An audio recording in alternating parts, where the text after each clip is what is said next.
Svam Rupakadamayam Dadati Svapamantikam Vandeham Shiyo Shiyuda Padkamam Shiram Vaishnavam Sam Shirupam Jagajatam Saganaragnatam Tam Tam Sajivam Sadvaitam Sadhutam Parjana Saitam Shri Krishna Chaitanya Devam Shri Radha Krishna Padam Sakalita Shivishakam Vitamsha He Krishna Guna Sindhu Dina Bandha Chatpate Gopesha Gopka Kanta Radha Kanta Namastute Tapta Kanchana Gauri Radhe Vrindavaneshwar Vrishabhanu Sutta Devi Paramahansa Priye Vankha Kalpta Vishana Kripasan Vaivasha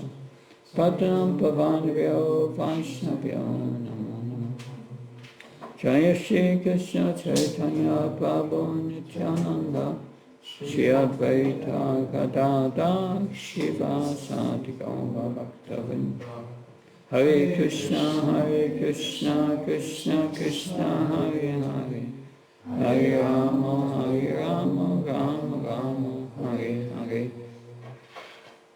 Namo Vishnupadaya Krishna Vishvaya Bhutale Srimate Bhakti Vedanta Swami Nami Namaste Saraswati Devi Gauravani Pachari Nirvishesha Sinyavadi Paskatyai Desatani. So today we continue with the second chapter of the Bhagavad Gita, contents on the Gita summarized. And we will discuss from verse 11 onwards. We heard in the previous sections how Arjuna brought forward different reasons for not fighting. He said, he wanted to stop the fighting out of compassion. He would say that nothing good will have come from it. There will be no enjoyment in that. And we will get sinful reactions. And he used scriptures to show that one will get sinful reactions. And Kulakshaya, the family tradition, will be destroyed. There will be mixing of caste because the women are not protected. And that will give rise to a religion. Then in the beginning of this chapter he said, how can I kill my own guru, my grandfather? That would you, Krishna, kill Ugrasena, your grandfather, and also Nipani Muni, your teacher? And then finally, because Krishna is sensed very well, Krishna didn't agree. He used very heavy words to show his disagreement. He used words like Kashmalam. How is these dirty things come into your heart? This is not befitting an Arya who knows the values of life, who knows the difference between spirit and matter. That Kalibian, this leads to impotence, that it takes away your power. It's all due to Hridaya Darbalyam, weakness of heart, bodily attachment. And then Arjuna said, I'm confused, indecision, that's the last reason. I cannot fight. You become my guru, Krishna. I surrender unto you.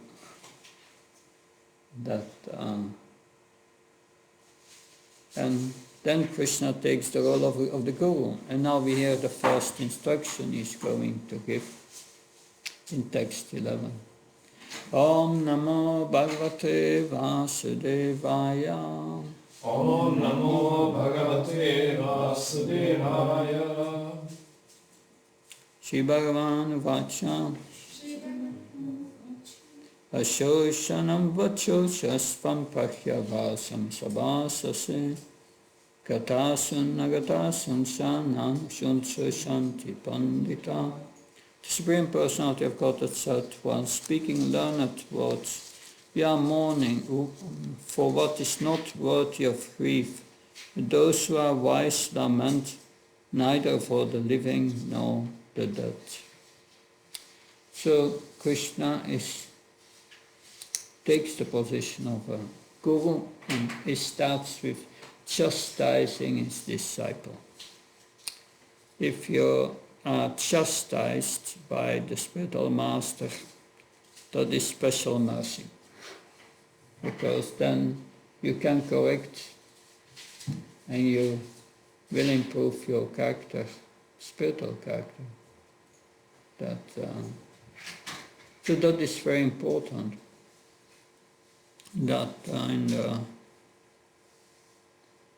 It is in the scriptures that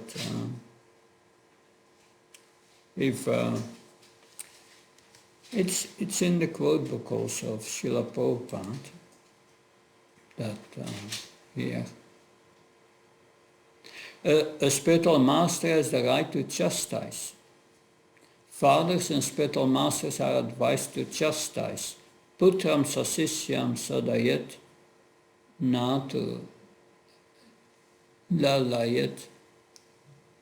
So fathers and teachers are advised by Chanakya Pandit. It's by Chanakya Pandit, who gives so many instructions on morality. You should always chastise your son and your disciple, find out their mistakes, never recognize the disciple's business or son's business as very good, or they will be complacent. If you simply pat them, they will develop many faults, but if you chastise them, they will become very much qualified. So that's the principle behind chastising.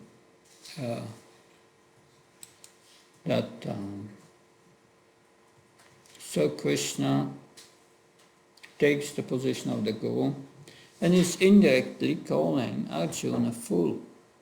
He said, you present yourself as a Pandit, because he was arguing based on the scriptures. Dharma Shastra is higher than Artha Shastra and so on.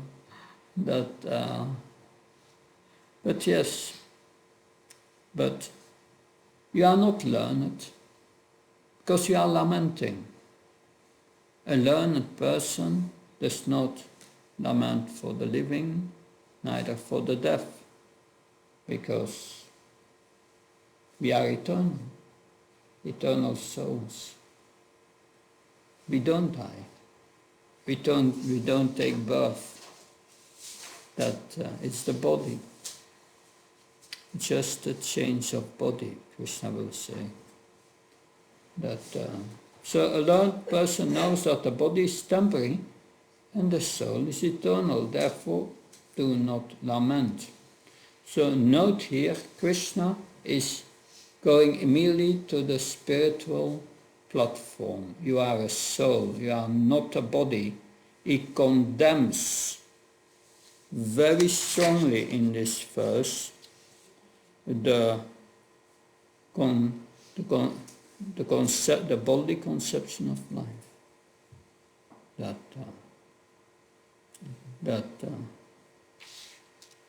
So there was Hiranyakashipu. After the death of Hiranyaksha, his brother, who was killed by Vishnu, Lord Varadev, he was consoling his the widows of Hiranyaksha, his brother, that he preached to them to give up their lamentation based on spiritual knowledge. Although he was taking the role of a demon, he had spiritual knowledge. This is what he said. Living entities join together in a family, but as a result of their own actions, they are led apart to their destinations. Family members are like straws mixed together in whirlpools and later dispersed again by the same waves. They float alone in the water.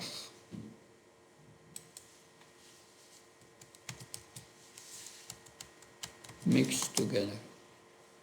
Yeah. And the spirit soul has no death, for is eternal and inexhaustible.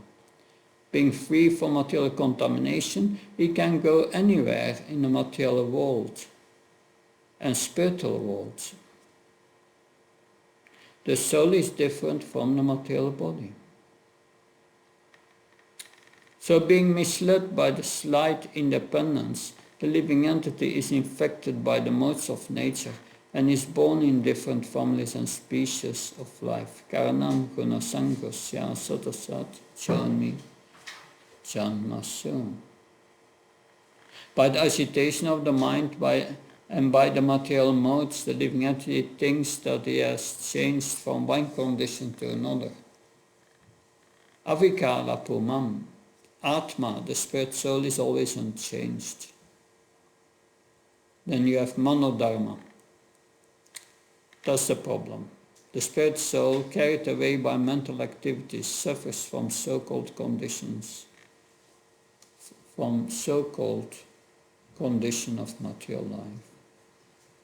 Bewildered, the living entity, accepting the body and the mind to be the self, considers some people his kinsmen and others to be outsiders, and thus he suffers happiness and distress, birth, death, lamentation, foolishness and anxiety, which are due to material considerations.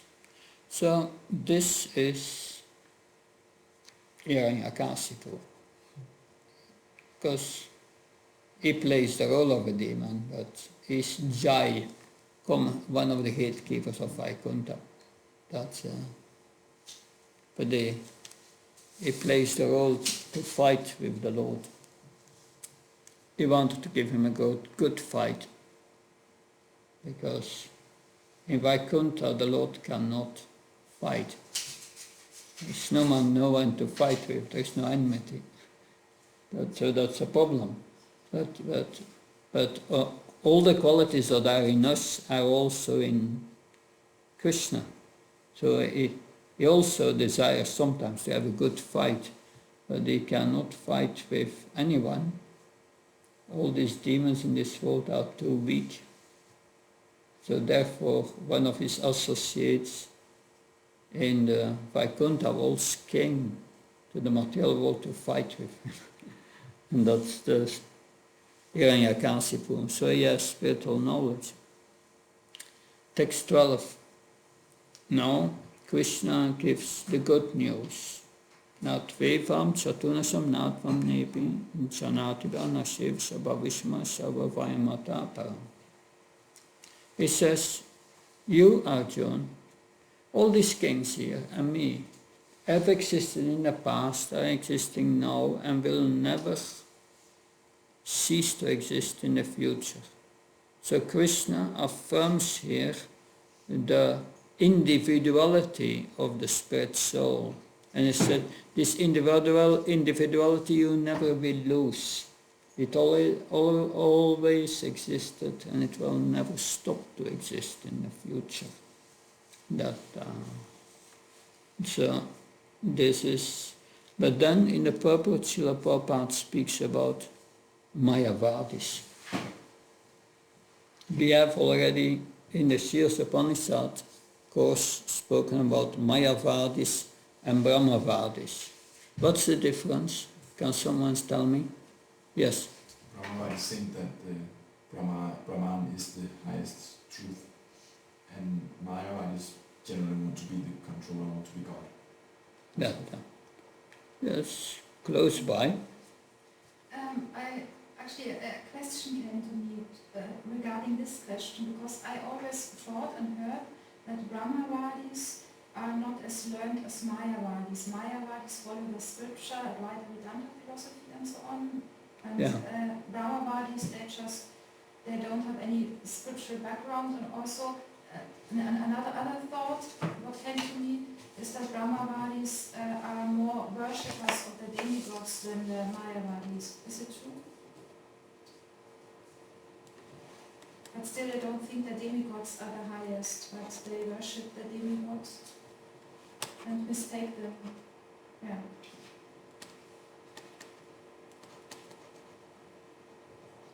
These are two misconceptions. Can someone explain what the difference between Mayavadis and Mayavadis? We discussed it in the Shiva Sapanity.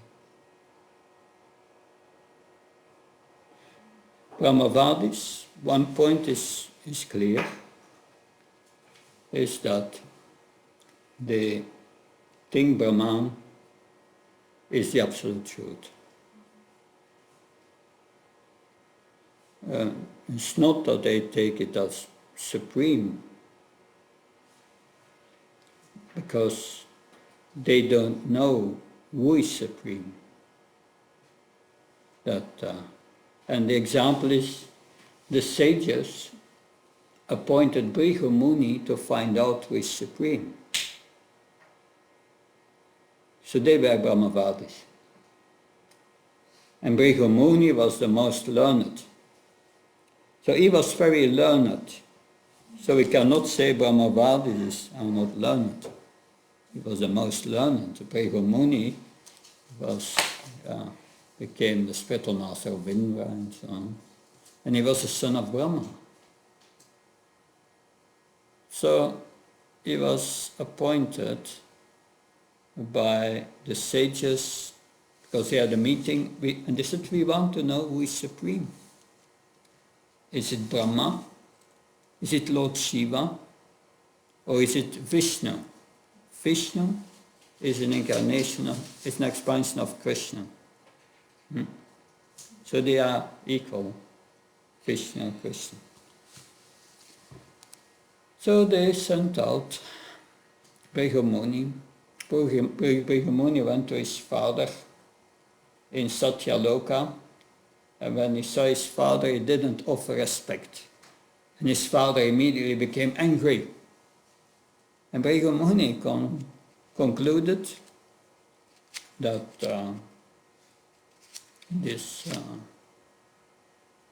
he cannot be the supreme. He becomes angry, frustrated.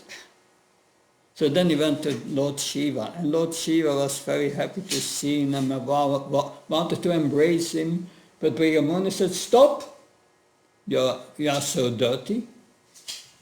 You live at the crematorium and put all the dust of these dead bodies on you smear it on the ashes on your body.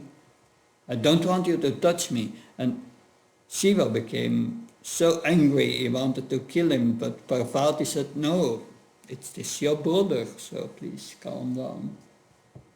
But anyway, he fled. And then he went to see Lord Vishnu at Svetadvip. And when he saw Lord Vishnu, immediately put his foot on his breast. And Lord Vishnu said, oh, I hope you didn't hurt your foot. My breast is so hard. So he understood Vishnu is supreme. He is the source of everything. So that's the Brahmavadis. What's the difference between the Mayavadis? So first, Brahmavadis are no demigod worshippers. No, they are not. But yeah, there may be demigod worship, but not with the understanding who is supreme, and not for material benefit. It's not ordinary worship. But the Vedas says that the worship of the demigods are intermediates. You offer something to the demigods, and the demigods offer it to Lord Vishnu. Anyway, they are confused about who is supreme, but they don't have any conclusions. But the Mayavadis are different. And I want you to write down, to keep all the arguments that I will mention against Mayavadis, to write them down on a different page in your book, because you may need them for your essay or whatever. And it's good to understand this very nicely.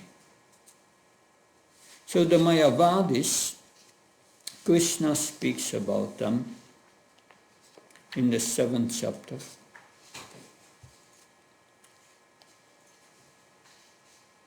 And it's in the 9th chapter. 9th chapter. And let's see.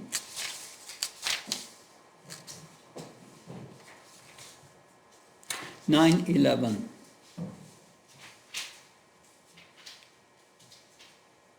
Easy to remember. 9:11. Avajananti mam muda manashim tanam ashritam brahmavamajanato mama bhutam ashvam. Fools deride me when I descend in the human form. They do not know my transcendental nature as the Supreme Lord of all that be. So Krishna condemns the Mayavadis here. They think that when I descend, their theory is Brahman is supreme. And Krishna is that Brahman, but he has taken a material form. That Krishna's body is made of Maya, matter, they say, temporary. Goedemorgen, wat kan ik voor je doen? Ja, shut up. Hare Krishna. Hare Krishna. Sorry, that's my iPhone has a service attitude. So. Avajanti Mamuda.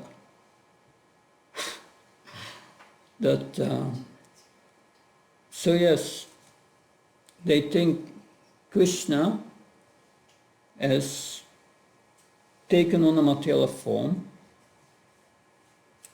and it's not Krishna that we have to worship, but the Supreme Brahman within Krishna. But Krishna says here they are mudas. Very clear in Bhagavad-gita, direct meaning. Says the Mayavadis are mudas. And in the next verse, 9:12, he says what their result will be of this Mayavadis. Moksha moksha karmano moksha jnana vishetasya rakshima srim shiva prakati moitim rata.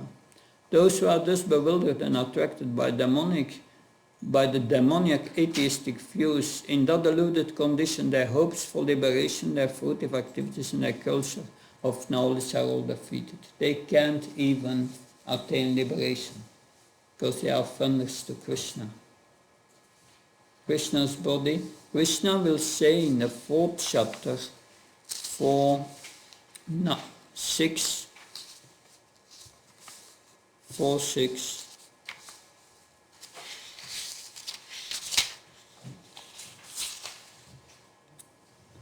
Ayopisan afyayatma, utanam ishvaropisam, prakatim svatistaya samavanatma maya. Although I'm unborn and my transcendental body never deteriorates, and although I'm the Lord of all living entities, my internal energy, by my eternal energy, I still appear in every millennium in my original transcendental form. Krishna appears in his original transcendental form, which he appears, he does not take birth. He says, I'm Ajja, I'm unborn. But the Mayavadis, they think Krishna has a body made of material energy.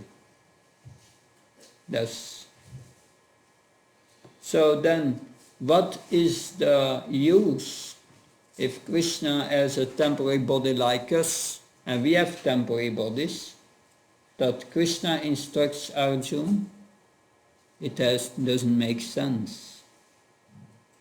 But he takes here the point of the role of spiritual master. So Mayavadis, they declare that individual consciousness is an illusion, they say. That if that is the case, then Krishna is also an illusion. And the Bhagavad Gita cannot be authoritative. But the Mayavadis, they speak on the authority of Bhagavad Gita. That's interesting. It's contradictory. You have noted that argument? Note that now down in your own words. All these things, what I'm saying, you should note down. That you remember them. Because the Mayavadis argue that in this verse Krishna speaks about the body. But in the previous verse he just called Arjuna fool because he is in the bodily concept of life. Why should he speak here about the body? That he already condemned it.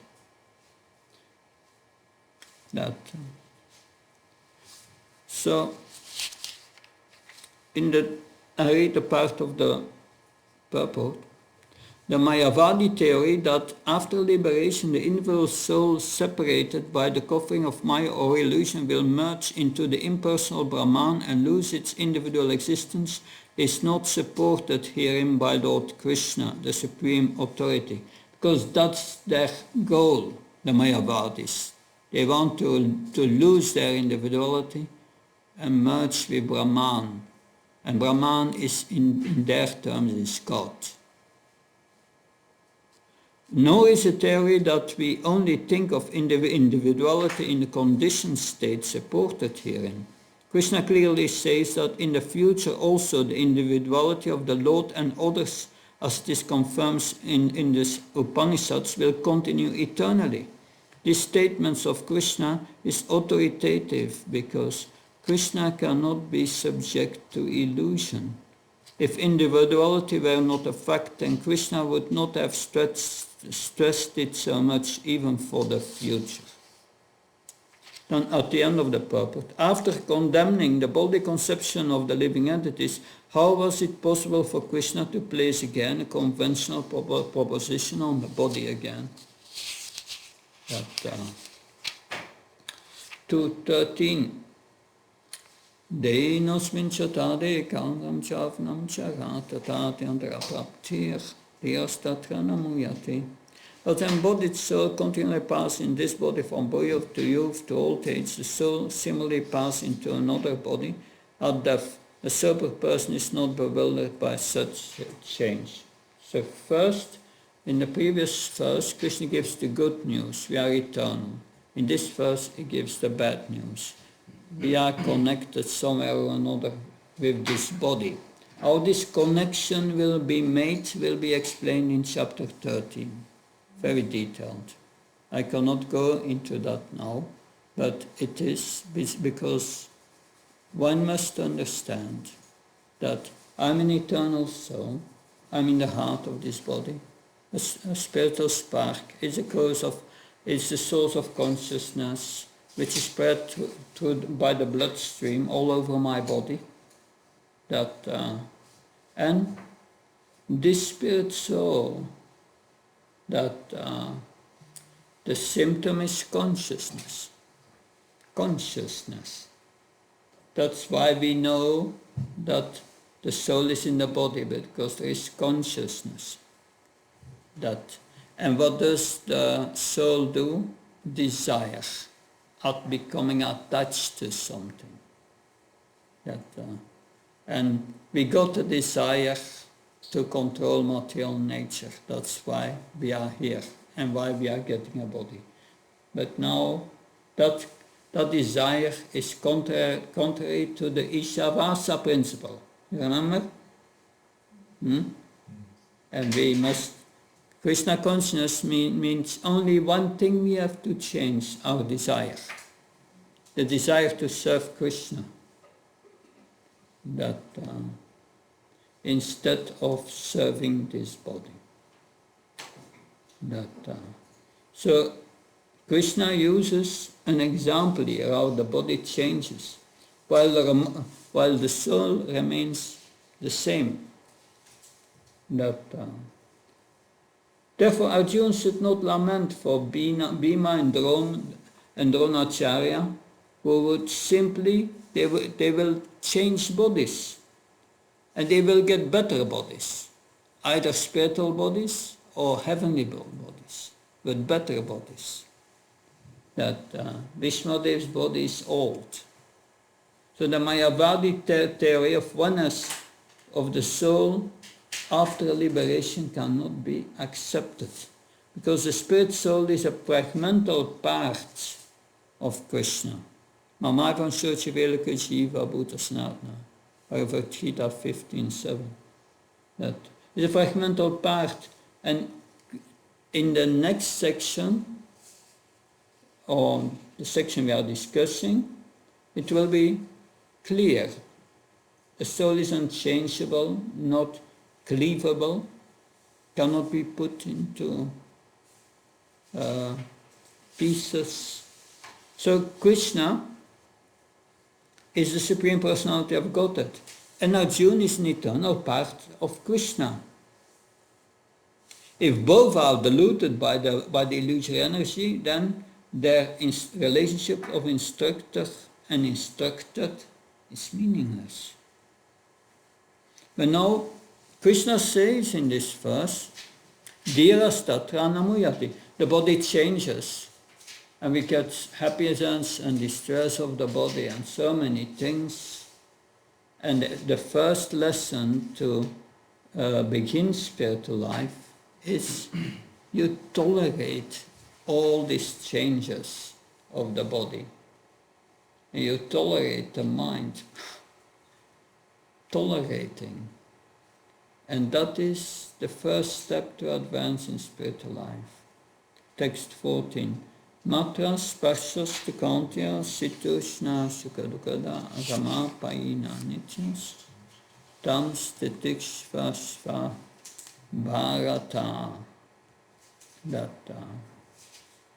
O son of Kunti, the non-permanent appearance of happiness and distress and their disappearance in due course of time are like the appearance and disappearance of winter and summer seasons. They arise from sense perception, O sign of Bharat, and one must learn to tolerate them without being disturbed. So one must perform prescribed duties. Prescribed duties is devotional service. And while doing that, we tolerate all the inconveniences like happiness and distress, and that will bring us to the platform of knowledge, which lead to liberation from the illusory energy. Krishna gives merely the clue how to become liberated from this material energy. But first we must tolerate and not give in to this lust, but tolerate that. And this is described in the Bhagavatam in the 5th canto, 5th chapter by King Shabbadev, a liberated devotee who is instructing his 100 sons in devotional service. And he says, life is not meant for sense gratification, but tapo divyam, austerities for attaining devotional service. And this austerities is this matra sparshastikanta shitishna sukha. That one must learn to tolerate. That's very important. That the power of liberation from material bondage is rendering service to advanced spiritual personalities. We cannot serve Krishna directly. Therefore we accept the spiritual master and we serve the spiritual master. We serve Krishna as an assistant of the spiritual master. That as long as one does not inquire about the spiritual values of life, one is defeated and subjected to miseries arising from ignorance. So the first thing is inquire. And Krishna gives us this knowledge here. You are eternal. You have a body that changes and a mind that changes constantly. That's also the body.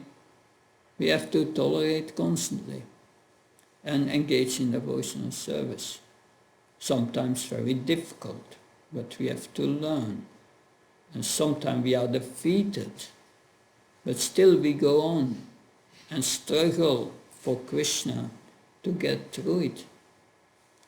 That because we know we are a spirit soul, different from this body, and we want to develop a spiritual values, a spiritual character. So one must perform prescribed duties while tolerating inconvenience like happiness and distress.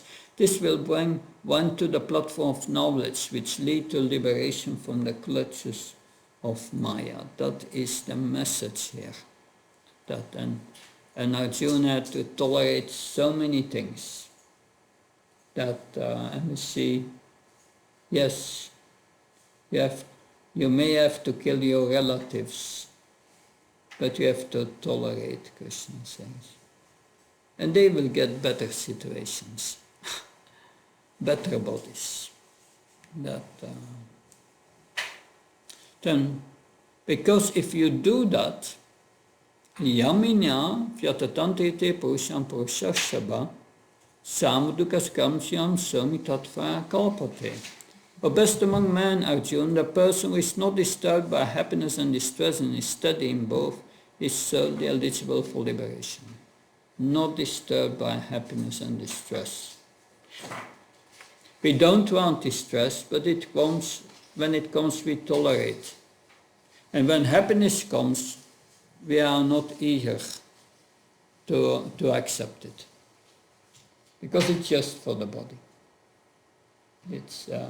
It's not giving happiness to us, the soul. To that platform we must come. Person who is not disturbed by happiness and distress. When I was in great difficulty, my Guru Maharaj, Bhakti Maharaj, gave me one instruction, and I share that with you. Whatever good or bad happens in your life, see it as the mercy of Krishna.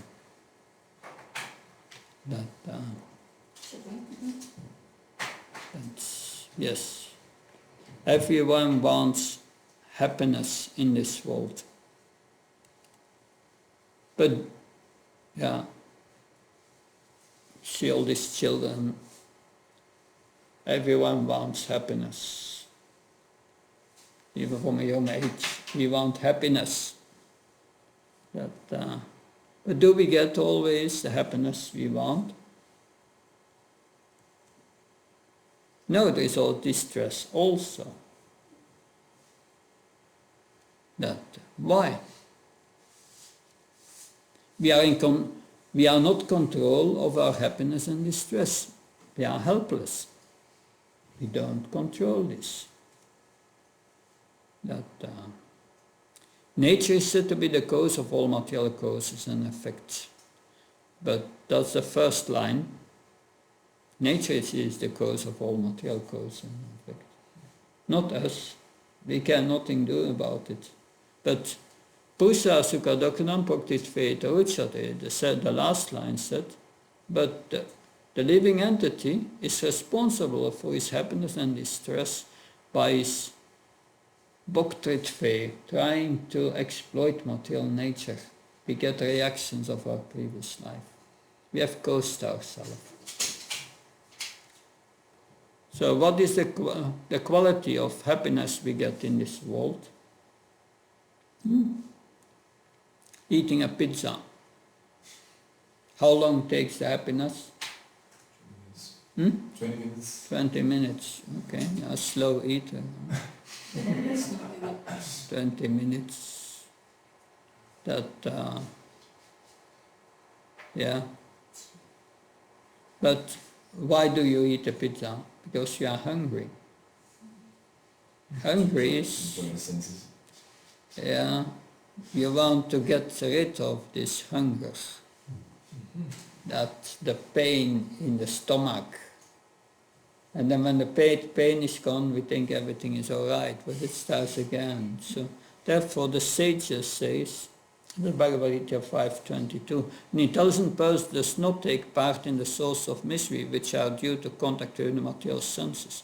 O son of Kunti, such pleasures have a beginning and an end, so the wise does not delight in them. So, why are we averse to distress and in favor of happiness? What is the cause of this attachment and aversion? We are seeking for pleasure, the soul. Yeah, what is the cause for that seeking for pleasure? So we identify with the senses. That, yeah, we get senses.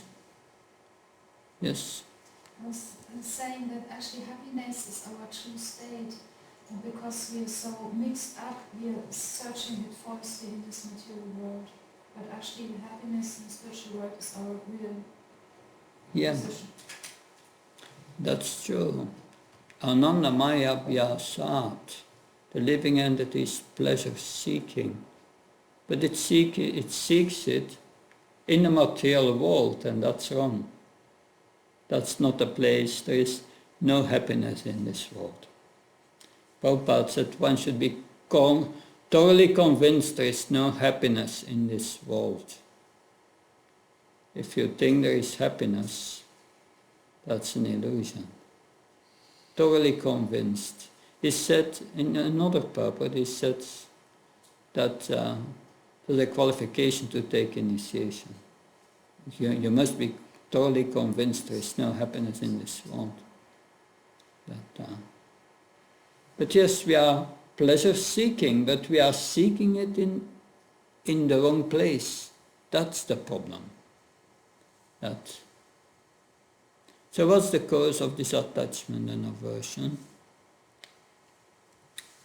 Bhagavad Gita says, 334, Raga and Vesha, attachment and aversion. The soul has become attached and averse, attached to sense gratification, and averse to pain, because its consciousness is polluted by the modes of nature and is polluted by dust. That we will learn soon. Attachment and aversion, likes and dislikes. Likes and dislikes are coming from the bodily concept of life, and the bodily concepts of life come from the enemy, lust, Krishna says. Raga and Vesha, attachment and aversions are blocks on the path of self-realization. I'm going a little ahead in the Gita here. But we must develop spiritual likes and dislikes. We must like to do what pleases Krishna, and dislike our aversion to Krishna. Yes? Can we still have some preferences concerning spiritual activities? attachment to seva, one specific seva. Yeah, but that is another subject matter. Okay. That try first to understand ABC. That what's the problem? That there are spiritual likes. You have to learn what spiritual likes are, and what a variety in this likes are. What's really selfless, or I want spiritual desires, and also a bit selfish, something for me. That's not pure. We must avoid. And that's an art to be learned. That's an art to be learned. That we can speak a few weeks on that point to deep that out, but I don't want to give an incomplete answer here.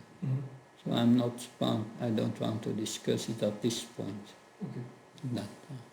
So acting spiritually, tolerate material happiness and distress. That is the first stage. That's what we are learning here. And then you are on the path of liberation. You know, that you are eligible for liberation if you can do that, Krishna says. Okay. Now, 2:15, 2:16, the next verse. Nasato vidyave bhavo vidyat nabhavo vidyate sataha ubayor apadisthantas tvanyostat dakshindri. Those who are seers of the truth have concluded that of the non-existent, the material body, there is no endurance, and of the eternal, the soul, there is no change. This they have concluded by studying the nature of both. That purport, second paragraph. So, this is the beginning of the instruction of the Lord to the living entities who are bewildered by the influence of ignorance.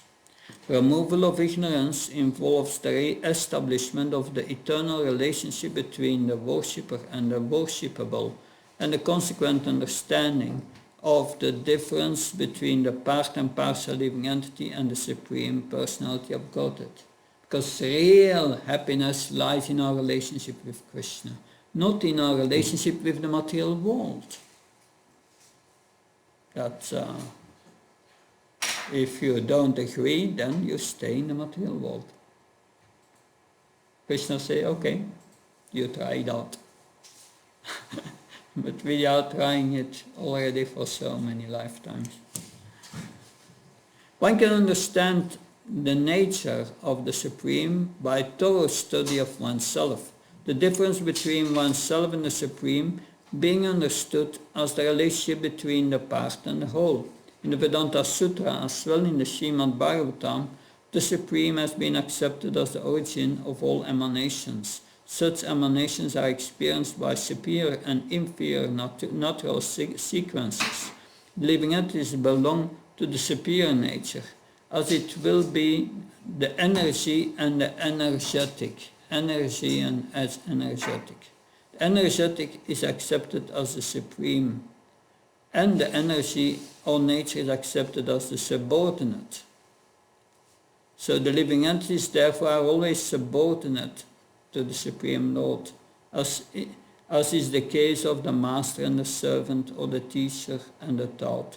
Such clear knowledge is impossible to understand under the spell of ignorance, and drive away such ignorance the teachers of Bhagavad Gita for the enlightenment of the living entities at all time. So that's the first lesson to be understood here, that we are the internal soul, that the material body is called here non-existent, that if you take the soul out of the body, it's just matter. That, and even that matter is temporary.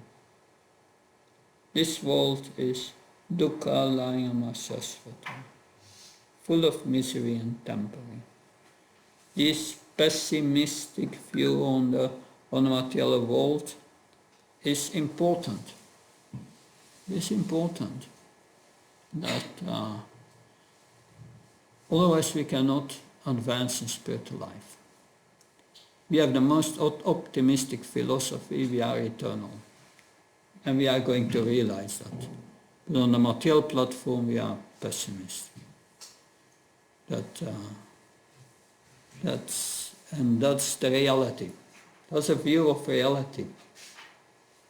It's not just a feeling that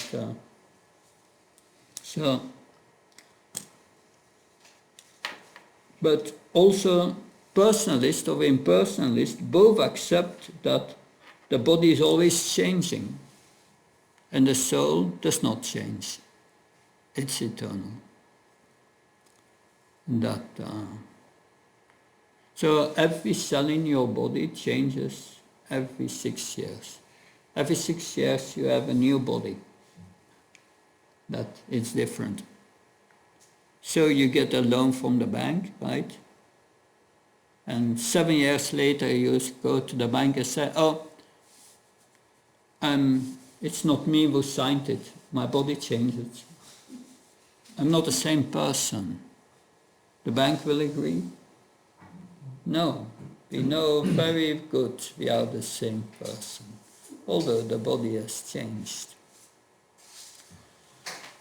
But 270, that's an important verse that Avinastu tatvidiyena sarvamidam tatam vinasyam avyasyasya nakachit kartumarati. That which pervades the entire body you should know to be indestructible. No one is able to destroy the imperishable soul. That which pervades the entire body. What pervades the entire body? What does Krishna say about that? What does Krishna say about that? I don't know what Krishna says about it. Well, listen first to Krishna. Verse 1334. Yata prakasayatyeka kritsnam lokam imam ravi kritsam kshetri tata kritsnam prakasayatit bharata.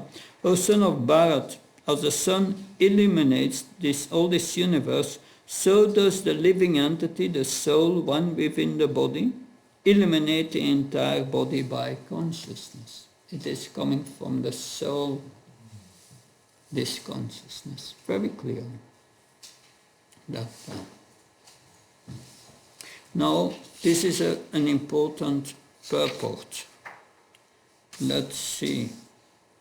Bhakta Bjorn, can you start reading the purport loudly from 17, beginning with the verse more clearly explains, and you read until the end, the hair point in size, the upper portion, 10,000 part of the hair point inside. It's the first 5-6 sentences. This verse more clearly explains the real nature of the soul, which is spread all over the body. Anyone can understand what is spread all over the body. It is consciousness.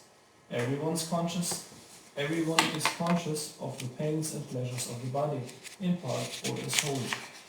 This spreading of consciousness is limited within one's own body. The pains and pleasures of one body are unknown to another. Therefore, each and every body is the embodiment of an individual soul, and the symptom of the soul's presence is perceived as individual consciousness. This soul is described as 1/10,000th part of the upper portion of the hair point in size. So then we have a quote here from the Svetasvar Upanishad, and two quotes, and it says that the spirit soul is 1/10,000th of a point of a hair. 1/10,000th. But it is antimatter. It cannot perceive by the senses or by a microscope or something. It's not possible. It's antimatter. Now, can Mother Lilamrita, can you read from therefore the individual particle of spirit, and you read till the quote of the Mukunda Upanishad. There are innumerable particles of spiritual atoms, which are measured as 1/10,000th of the upper portion of the hair. Therefore, the individual particle of spirit soul is a spiritual atom smaller than the material atoms, and such atoms are innumerable. This very small spiritual spark is the basic principle of the material body, and the influence of such a spiritual spark is spread all over the body as the influence of the active principle of some medicine spreads throughout the body. This current of the spirit soul is felt all over the body as consciousness, and that is the proof of the presence of the soul. Any layman can understand that the material body minus consciousness is a dead body, and this consciousness cannot be revived in the body by any means of material administration. Therefore, consciousness is not due to any amount of material combination, but to the spirit soul. In the Mundaka Upanishad, the measurement of the atomic spirit soul, is further explained. Yeah, so Prabhupada mentioned many times in lectures around this verse, and he speaks about Dr. Bhakti Swarup Damodar Maharaj. That I've known Bhakti Swarup Damodar Maharaj personally. He was such a sweet personality. Anyway,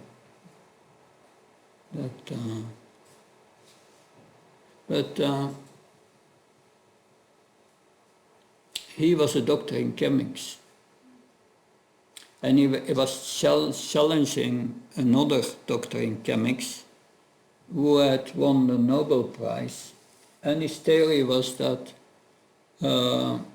consciousness arises from a certain combination of chemicals. And Dr. Swarup Damodar Maharaj challenged him and said, if you give you the chemicals, can you create consciousness? And he said, that we cannot do. So why coming up with these stupid theories if you cannot prove these things? That they will never be able to prove that consciousness comes from a combination of matter. No, matter is produced from consciousness. That if you have a seed of a lemon tree, and the lemon tree grows by watering it, why does in the seed is the soul? Because the soul is there, it grows. And it produces lemons. And lemons means acid, chemicals. So it comes from the soul. Matter comes from the soul. That consciousness comes not from matter, that's impossible. That, you object? I don't object, but when my mother read this statement, she objected because she does not accept the scriptures. This the statement that this current of the spiritual soul is felt over the body, all over the body is consciousness, and that is the proof of the presence of the soul. And she said that is not conclusive to her, and she doesn't accept. And I was failing to convince her because I myself can see the reasoning behind this. I believe it and I accept it because I have trust in the scriptures, but I could not argue. Yeah, consciousness is a symptom of the living entity. That's the soul. If there is no consciousness, you cannot speak with a person. It will be that. So it's a useless argument that consciousness means living. That she may not accept that the consciousness comes from a spark which is 10,000, 1/10,000 of a point of a hair. That's another thing. But she must accept that consciousness means life. If she does not have consciousness, she is not alive. But yes, Bhagavad Gita is not something we can accept and reject with our intellect, that it is confidential knowledge. And we should not try to convince those of this confidential knowledge, that especially not our family members. Because Krishna said, don't do it at the end of the Bhagavad Gita. This is confidential knowledge.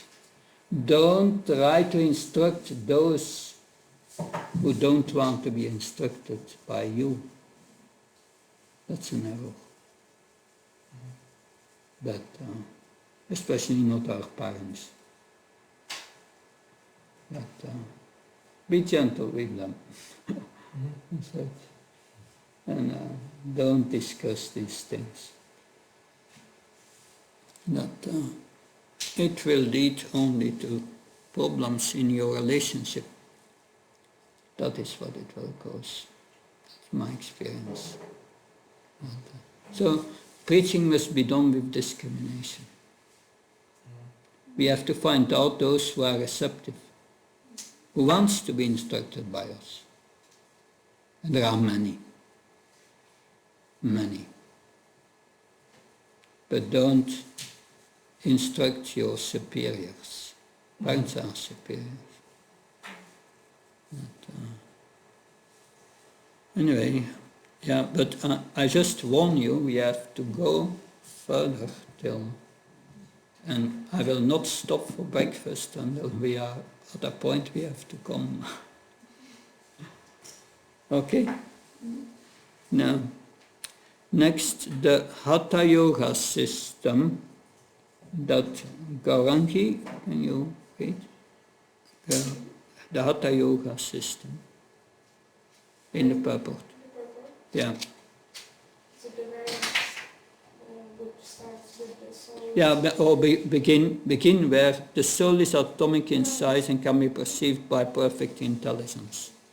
Soul is atomic in size and can be perceived by perfect intelligence. This atomic soul is floating in the 5 kinds of air: prana, apana, dhyana, samana, and udana. Is situated within the heart and spreads in its influence all over the body of the embodied living entities. When the soul is purified from the contaminations of the 5 kinds of matter air, its spiritual influence is exquisite. Yeah, continue. The Hatha Yoga system is meant for controlling the 5 kinds of air inside Certain. the pure soul by defining kinds of sitting postures, not for any material profit, but for liberation of the men's soul from the entanglement of the material efforts. So you have here these 5 airs. You see on the screen, Apan, Saman, Vyam, Udan, Pran. So the soul, 1/10,000th point of a hair is in the heart. And it's in the area of the heart. It's kept there by these 5 kinds of air. These airs are not oxygen or something. They are subtle airs. The science has still to find out these subtle airs. And these subtle airs, the yogi can control them. Advanced yogi. and can move. The soul is within this earth, and by moving this earth one can move the soul through chakras. That so the Hatha Yoga system is meant for controlling the 5 kinds of air and encircling the pure soul. It begins with pranayama and so on, by trying to control this earth, and you can move your consciousness, your soul, to different parts, and the highest chakra is the Randra here, and yogi can decide when he leaves the body through this Randra. Anyway, so the constitution of the atomic soul is admitted in all Vedic literature, and it is also actually felt in the practical experience of any sane man. Only the insane man can think of this atomic soul as all-pervading Vishnu Tattva. So it means that if someone does a heart transplantation, you cannot transplant the soul. It's still within these 5 airs. Okay? That it's not a material element. Now the last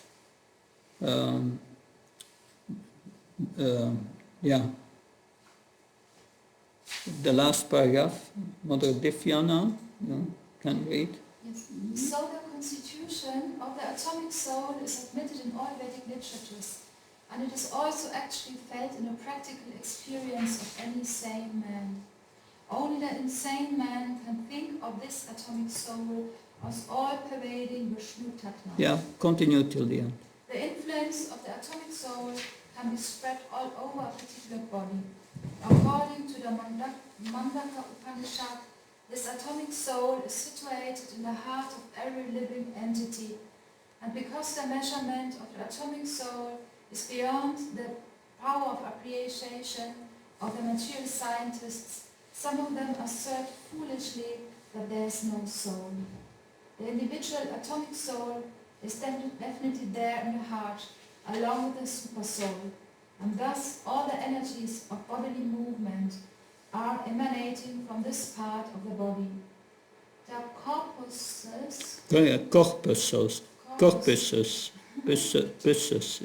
which carry the oxygen from the lungs, gather energy from the soul. When the soul passes away from this position, the activity of the blood generating fusion ceases. Medical science accepts the importance of the red corpuscle, but it cannot ascertain that the source of the energy is the soul. Medical science, however, does admit that the heart is the seat of all energies of the body. Yeah, continue. Such atomic particles of the spirit whole are compared to the sunshine molecules. In the sunshine, there are innumerable radiant molecules. Similarly, the fragmented parts of the Supreme Lord are atomic sparks of the rays of the Supreme Lord, called by the name Prabha, or superior energy. So whether one follows Vedic knowledge or modern science, one cannot deny the existence of the spirit soul in the body. And the science of the soul is explicitly described in the Bhagavad Gita by the personality of Godhead himself. Thank you. Now text 18. Antavanti media nityas yokta sarirne asashina prameyasya tasmat yutyasvabharat. The material body of the indestructible, immeasurable and eternal living entity is sure to come to an end. Therefore fight, O descendant of Bharat. So the body cannot be saved and the soul cannot be killed. That is the point. So there is no cause for lamentation. That 19. Yainam vetihantaram Yashena manyate tam ubata navijanato nayam hanti nahanyate. Neither he who thinks a living entity, the slayer, nor he who thinks it is slain, is in knowledge, for the self slays not nor is slain. So here, Prabhupada makes in the purport, unauthorized killing of the body is condemned by Vedic scriptures. It is punishable by the law of the state as well as by the law of the Lord. Krishna encourages Arjuna to kill for the principle of religion and not whimsically. So maybe Bhakta Louis, can you read the purport?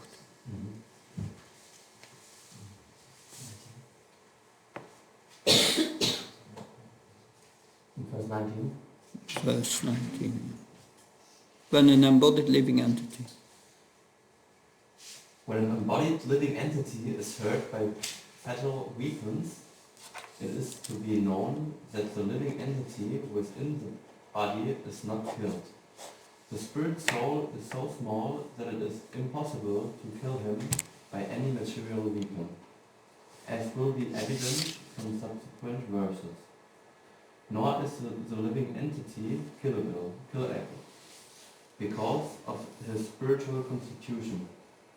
What is killed or is supposed to be killed is the body only. This, however, does not at all encourage killing of the body. The Vedic injunction is ma hinsyat sarva bhutani. Never commits violence to anyone, nor does understanding that the living entity is not killed encourage animal slaughter. Killing the body of anyone without authority is abominable and is punishable by the law of the state as well as by the law of the Lord. Arjuna, however, is being engaged in killing for the principle of religion and not whimsically. Yeah, so Prabhupada makes a point, violence as its utility, that a surgeon will commit violence on a patient to cure him, using the knife to cure him. So in the same way, so this analogy is good to remember, that in the same way, yes, the killing by Arjuna on behalf of Krishna cured everyone who he killed, they got liberation. Because it was on the order of Krishna. And they saw Krishna. And they became liberated just by seeing Krishna. Of course, there were two levels of liberation. Those who did not accept Krishna as the Supreme Personality of Godhead, they attained either the heavenly planets or the Brahmajyoti.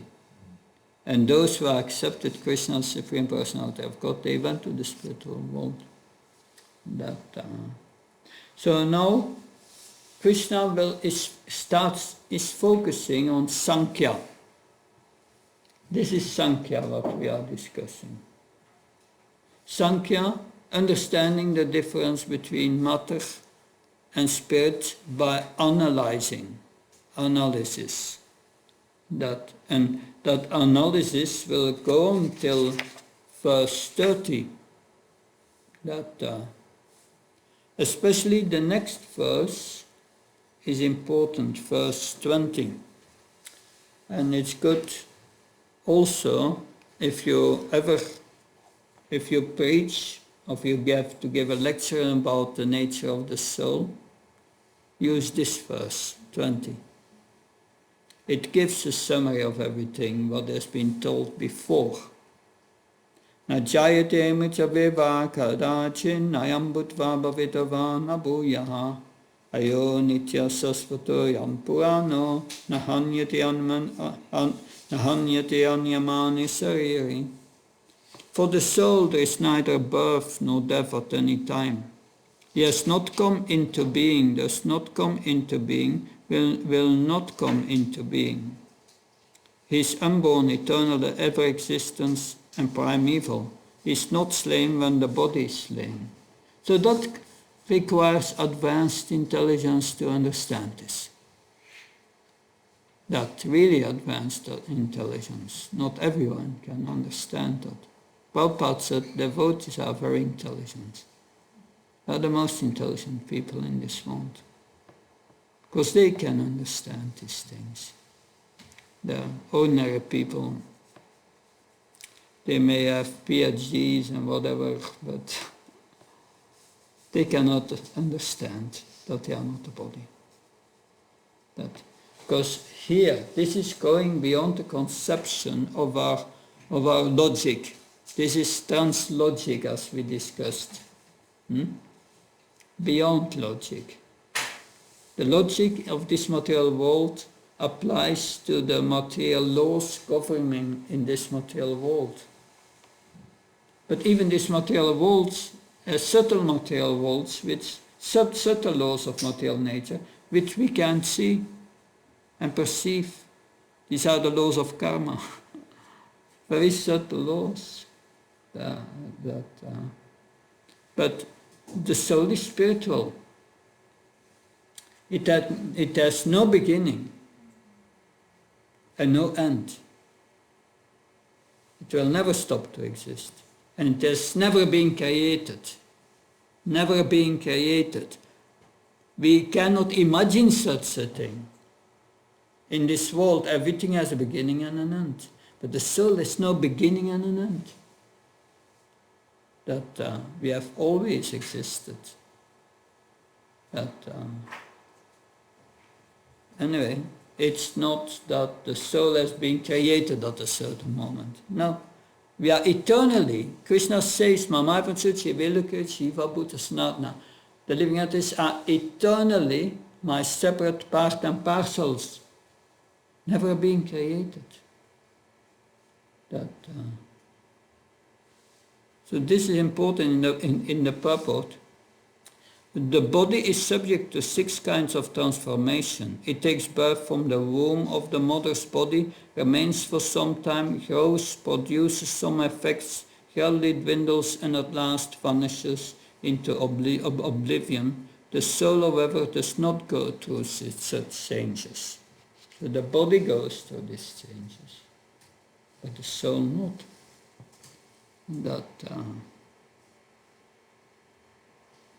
So yes, the soul is changing, is unchanging, and the body is going through 6 changes. So that's 220. Here we have it. The soul is not born, but because it takes on a material body, the body takes its birth. It's because the soul is in the semen of the Father that everything happens. Without the soul, that will not be. So, 221.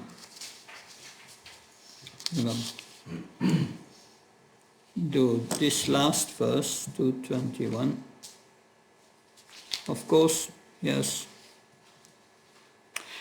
But before we go to 21, in the purport of 20, that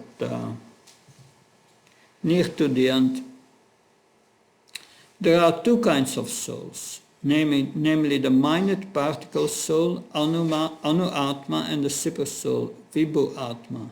This is also confirmed in the Katha Upanishad.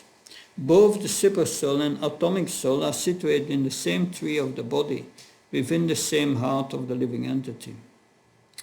And only one who has become free from all material desires as well as lamentation can by the grace of the Supreme understand the glories of the soul.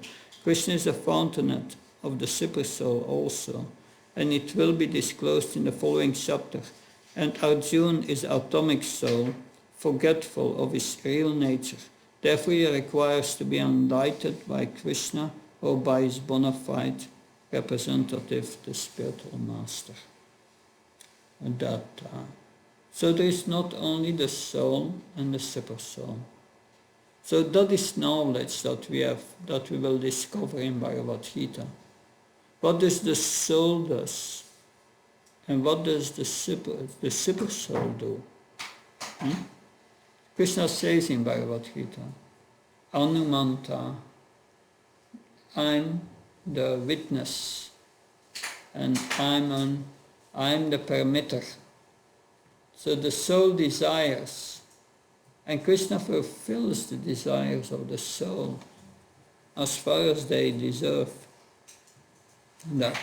And the super soul gives the spirit soul all the reactions of his past activities in previous lives. All these reactions. Everything what we go through in this world, nothing than reactions of our past lives. And Krishna is looking, oh, this person has done that to that person in previous life, and now he gets the same back. What does he do? And Krishna looks. Is he going to protest? No. Or accept?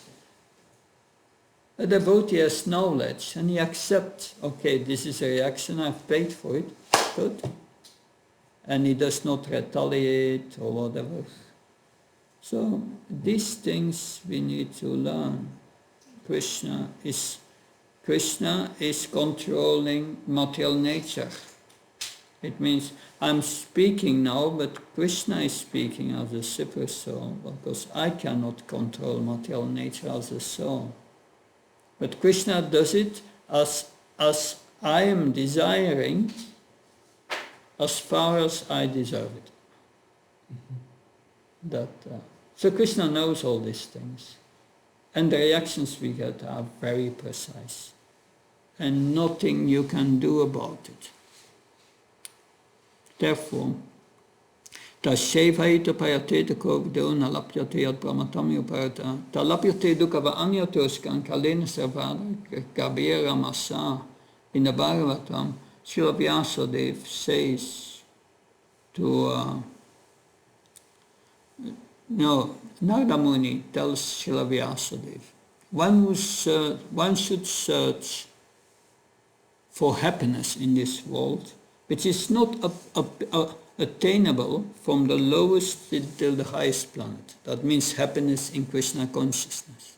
And happiness, and for this world, you must not search after. It will come on its own accord. Like distress comes on its own accord. We don't want distress, but it comes automatically. So happiness for the body comes also automatically. We should not strive for these things. It is predestined. We take birth, and the happiness and distress you will get in this world is fixed. I will get that relationship, and I will get divorced 14 times in this life, and it will be like that. Nothing you can do about it. You can try.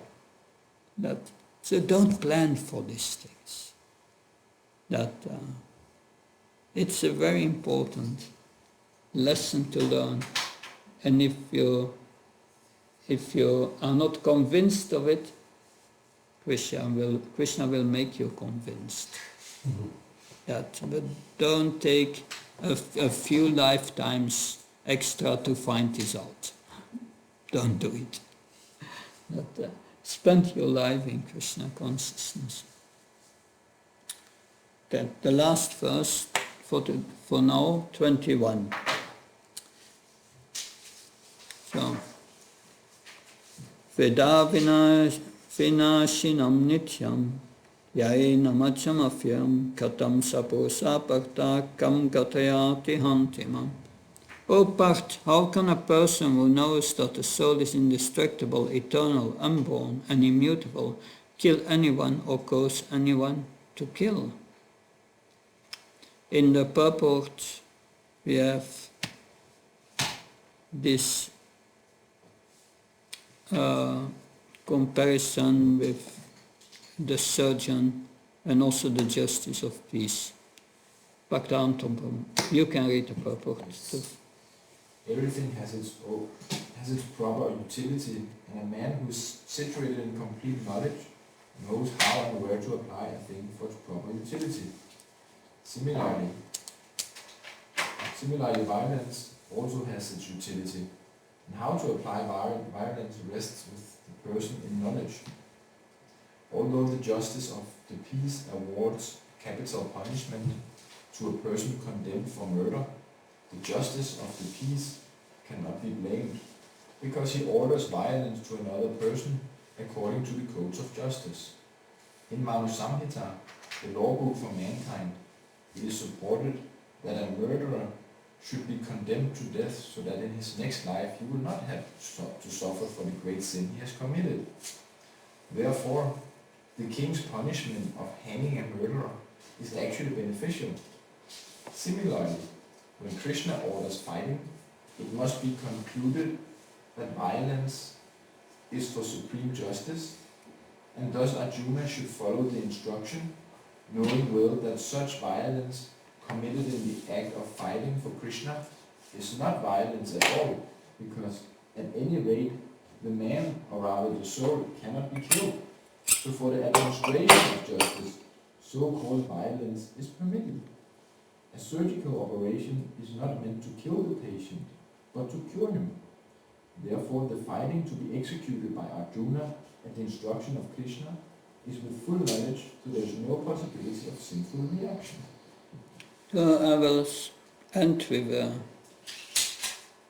a story, a real story. Chandramauli Maharaj, for many years he did prison preaching in America. Mostly he was in contact with the inmates by correspondence. And he came in contact with one prisoner who had committed murder. And he was going to be executed in the next weeks, condemned to death. And he came in contact, and this prisoner, he was saying to his family, I did not do it. I did not murder. I'm innocent. I'm innocent that I did not murder. But then he got our Bhagavad Gita via this prison minister. And I was reading Bhagavad Gita. After reading Bhagavad Gita, he changed completely. He said, I did it. And he was honest. And the day that they came to get him for being executed, he was very calm. And he was waving to the inmates, I am going now. And he said, he was convinced, I will be a devotee in my next life. And later, after his execution, the prison guards contacted Chandramauli Maharaj and said, what did you do to him? Normally we have to drag someone to this electric chair or whatever when they execute. And that really changed completely. That he understood, I'm executed, I've paid for it, I will be free from the reaction in my next life, and I will become a devotee. It's fate, the beginning of fate. Thank you very much. So, 9:30, we can reconvene at 11. Hare Krishna.